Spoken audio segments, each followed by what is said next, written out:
Squeeze it, but not too much. Okay, like this.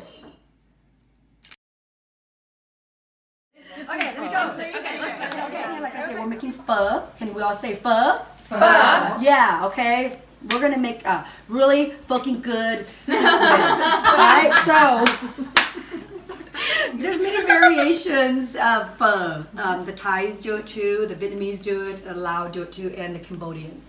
So a different culture will kind of change it slightly. And the version I'm showing to you today is a combination of all those cultures, and it's basically, you know, the LAOD pho. Everybody has a different way of making it, and this is just my way. There's no right or wrong, but I love the taste of my pho. Quintessential, you must have this or else it doesn't become pho. Cinnamon roots, star anise, cloves, ginger, coriander roots or cilantro roots. If not, you can always use the tip of the coriander or cilantro, and then a yellow onion. And fish sauce. Fish sauce, I'm a fish sauce snob. This is a little bit more expensive. It's about $4.50, but it's well worth it because it's tastier. It's very savory and it's not as fishy. The other fish sauce is like 99 cents, $1.99, but it's very, very fishy. You want to avoid this, especially when you make sauce. And honey. The Vietnamese use rock sugar. I use honey and salt and beef bouillon. And then the soup base is the crack. You need this crack right here. All right. Okay, we're gonna need 2 pots. One is gonna be where the soup base is gonna go. So get about 30 ounces, 32 ounces, and you might have to add water later because it's kind of like, what's the American word for it, you guys? Intense. No, it evaporates. Yeah.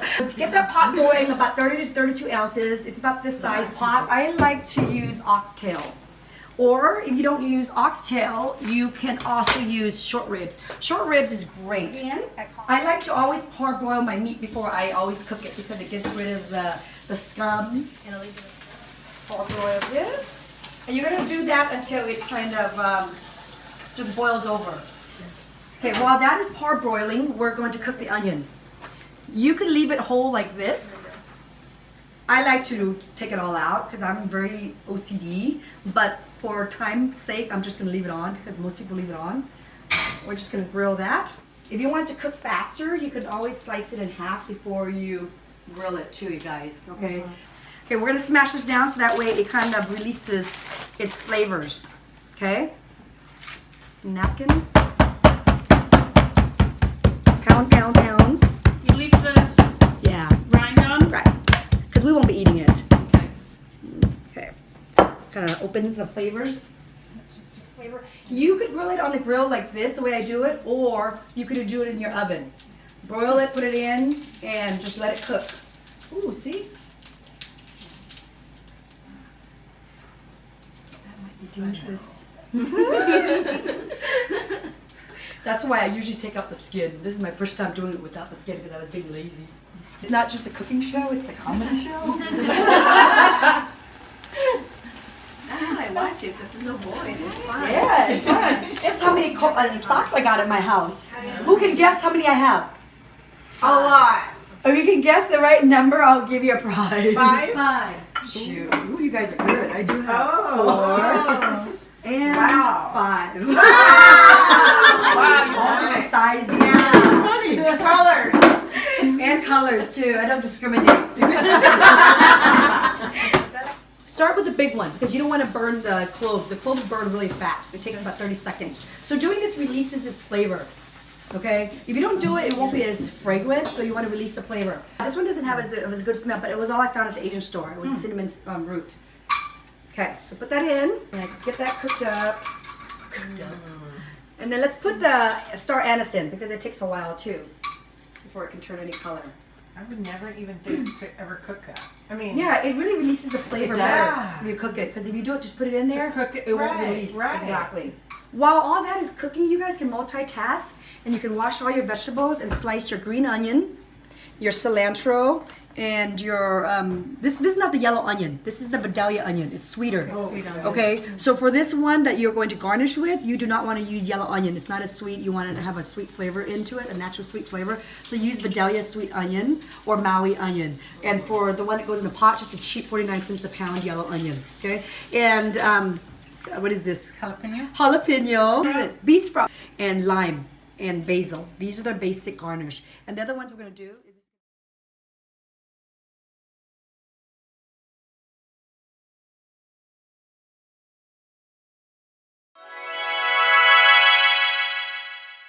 Now we're gonna put everything in here. Who would like to do that? I do it. Okay, Angela. You know what? The bark is not gonna go in there. Yeah, It's too that's what I big. think. So we're just gonna have to put the bark in there because I had a giant one that I was able to put in. I'll show you my big one, you guys. Oh, it smells good. Does smell good. Cilantro roots more pungent or different flavor? Which one? The cilantro The roots? cilantro roots. Yeah, it's just more more fragrant for sure. Really, really fragrant.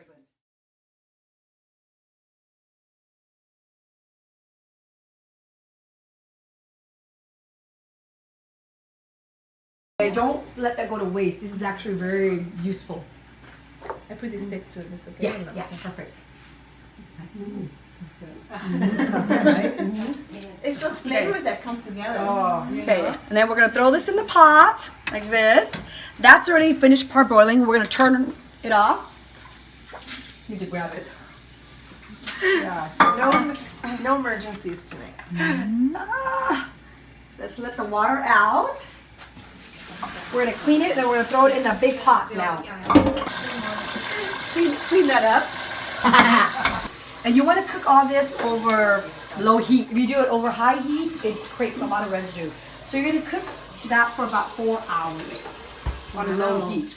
Maybe longer, maybe less, depending on how much meat you have. And then we're gonna put the other ingredients into it. Okay. And then you just let it sit and cook for a while. Once that's done.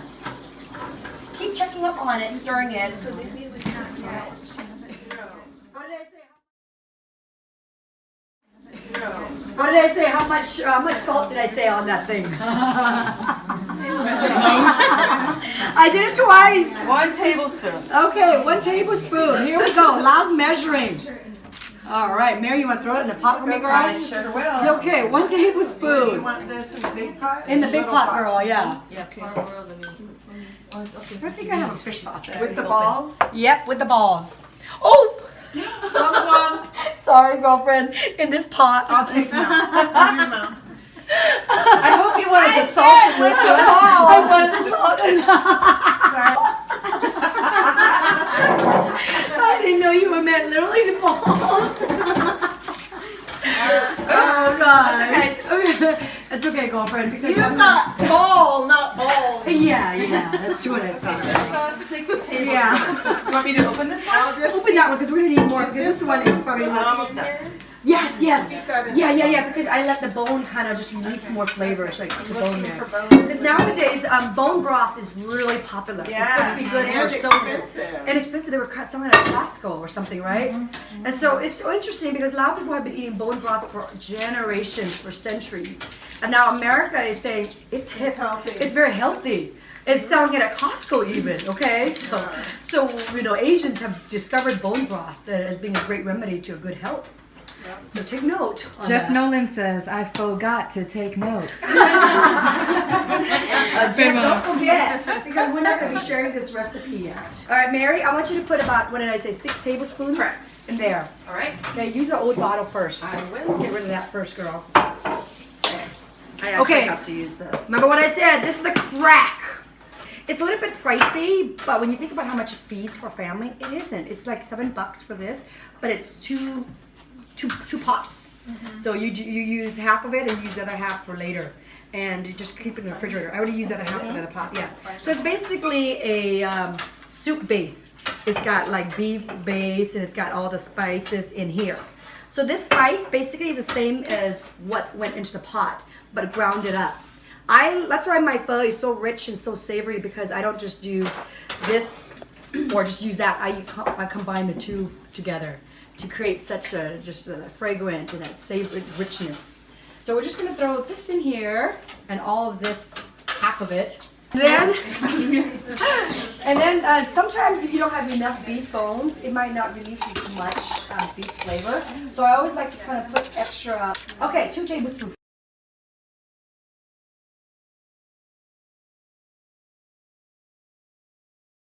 And then honey. This smells so Don't good. put honey in yet until afterwards, when after you kind of get rid of all the scum and taste it. So the honey is the last one to go. So I about 3 tablespoons of honey. If you like it a little bit more sweeter, add more honey to it. Okay, this has been my secret recipe because I don't use rock sugar, I use honey. Okay, so that's done. We're gonna let that go. While that is going, let's make our burrito.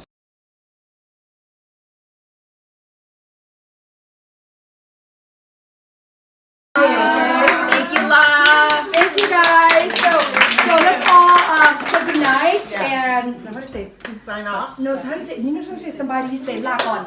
Okay, Lakon. Lakon. Yeah, lakon. Lakon. Lakon means goodbye. Lakon.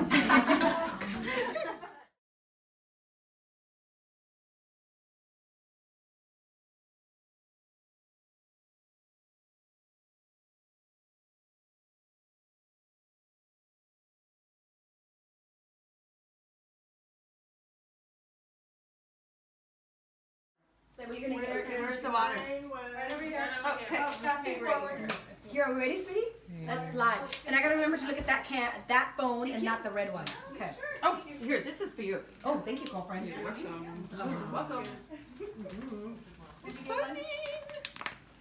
You guys put it on. Whoever wants to put it on. Oh, look put it how on. cute you look. Oh, Is it cold? Yeah, I feel very springy right now. It's spring. It's going to be spring. Thank you. Did you see the flower already grew in one of the I thought this was only January.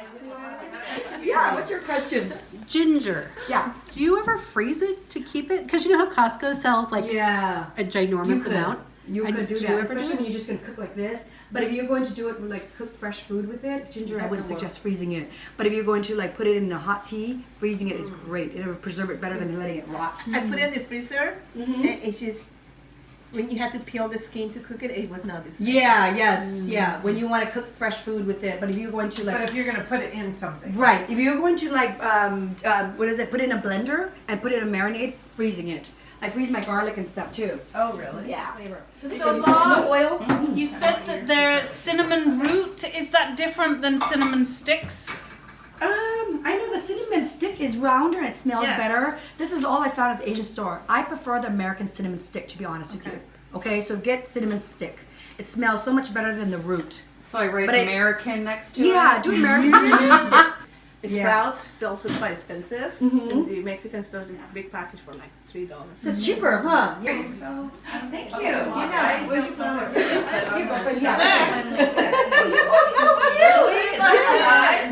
No, that's it. Okay, ready? Okay, ready? Let's just push the button. Set. 3, Okay. 2, 1. I get really nervous. Oh, it's started now. Somebody, my name is La, and welcome to my very loud kitchen. Tonight I have some amazing and very special friends who are really like major food lovers, and not just food, but like Lao cuisine. I am so excited with these ladies wanting to learn how to make pho tonight, and Pho is a spring roll made with all the pho ingredients. But these ladies, I have known them for years, and they've always been so supportive of the Jalao Foundation, always have tried new things for the foundation, for the sake of the foundation maybe, but then they've really grown to love the food. And so when I said I'm going to start making cooking classes, these ladies quickly signed up, and I want to quickly introduce everyone. Mary, could you start? Sabari. My name is Mary. I've known La since our daughters were in kindergarten together, and she became our brownie troop leader. And it quickly became very obvious to me that it was not really about brownies, but it was about the food she made during the brownie meetings. And it was incredible. And not only do we love Lao food, but we love the culture as well, because she has shared so much that I was never aware of before you. So I thank you for that. Thank you, Mary. You're welcome. Oh, I need to hear that. Girlfriend, Sabadi. I'm Heidi, and I'm La's neighbor. To know La is to love Laos. I agree. Anything That Laos. should be a So, t-shirt slogan. I love so that. anyway, you can't know La and not love her. So excited to be here.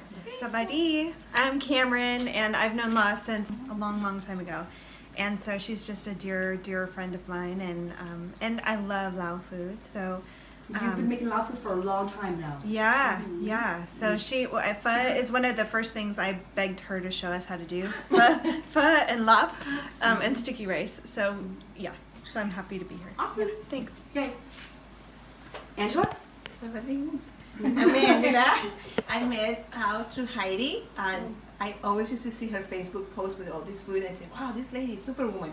She can make all this good food, and I'll be so hungry. And when I had the opportunity to come and help her charity, I thought what a wonderful way through food, meet people, and I admire her, and I look after her because she's just the love she has and the strength. She never complains, and that alone, I love her. And to be here tonight to learn to come home and make this, I'm so happy. Hi, I'm Maddie. I've actually just met La tonight, but I'm very excited to learn to make pho. What did she get It's one of my herself favorite into? foods. But You're very brave, Maddie. We're glad to have you. thank you. I'm so excited. So pho is like one of my favorite foods. So Awesome. I'm looking forward to it. We got the most important ingredient. That's a story to that later, okay? I'll get back. Okay. Sabadi, I'm Candace, and I've known La for years through church and fallen in love with her food. And my mom and I have had your food multiple times, and we've come and helped the charity and cooked and just fell in love with it. So Awesome. glad to be here. This excites me. Sabadi. My name is Gina, and like Angela, we met La through Heidi. And Heidi used to post these incredible pictures on Facebook about La and her food, and we had the opportunity to come and help her foundation, and we did that. And since then, we've grown very close with La and the Laos food and culture and tradition. And I'm looking forward to very soon making you that texture cake. She's gonna make us our special cake everything for Laos. May. So I'm happy to be here. Thank you. Sabadi. My name is Patty, and I met La through Heidi as well, and absolutely fell in love with both Lao food and La at the very same time. So thrilled to be here. Thank you for hosting. Thank you, guys. It turned out to be about La when it's supposed to be about Lao food. It's interchangeable. Yeah. Okay. So anyways, thank you so much for all the kind words, you guys, especially about the Lao food and about how you came to know Lao food through me, and that's been my passion. I'm glad I was successful in sharing, Lao food through Facebook, that you guys were able to come to know Lao food and love. I feel like I've succeeded in something great in life when I'm able to share Lao food and have you guys embrace it and actually fall in love.